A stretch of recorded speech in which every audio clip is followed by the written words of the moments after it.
What can we expect from working with a trauma therapist? When someone goes through trauma, there's a disruption of their thoughts, feelings, and images, how they go through their daily lives. The person is suffering. I want my trauma therapist to have experience in being able to sit with that discomfort that I'm going through and to help me go through the process of dealing with those difficult thoughts, images, and feelings. And that is not an easy process. Trauma therapy is very difficult. And one of the mashalim, or the images that people have used to help people go through this, to say it's like when a person goes through a trauma, it's like all their baggage gets scattered around. And then suddenly, in a very quick time, they have to gather all that kind of luggage and put it together and then move on with their life.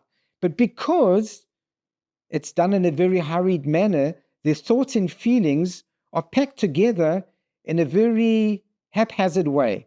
And then when they move on with their life and they're not, or they're exposed to different other experiences, that baggage gets messed up and sometimes explodes and gets scattered all around. And that trauma therapist has to help me repack that bag in a more functional, optimal manner. And that can sometimes be very painful because I have to, first of all, gather the pieces and sometimes unpack what I've packed already and repack it again in a better manner.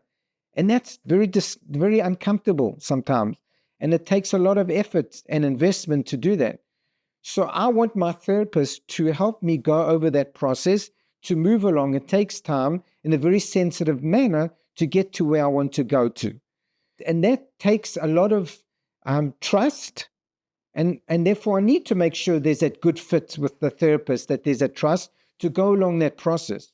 And that therapist to help me, once again, in life, it's not what happens to me. I have no control over that trauma that I was exposed to.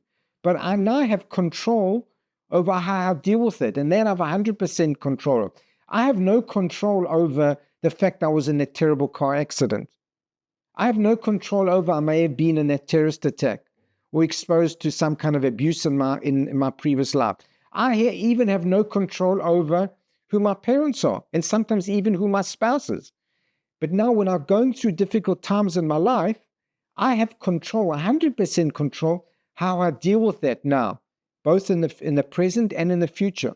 What do I do? How can I learn to leave the past in the past where it belongs and to live in the future and move on?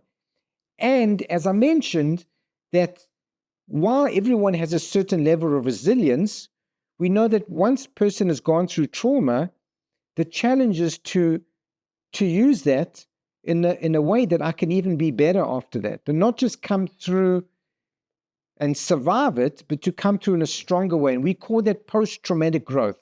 I want my therapist to help me come through my trauma, not only to function, but to even function better. And the best way I think that we can look at that from a medical perspective is to say, when a bone breaks, let's say a leg breaks in a certain place, we know that where it heals, that bone is even stronger in that place where it broke than it was before. And if there's a future trauma or a future insult onto that leg, there's a smaller chance that that bone will break in the place where it's previously broken, because actually when that bone heals, it's much stronger in that area where it heals than other parts of that bone.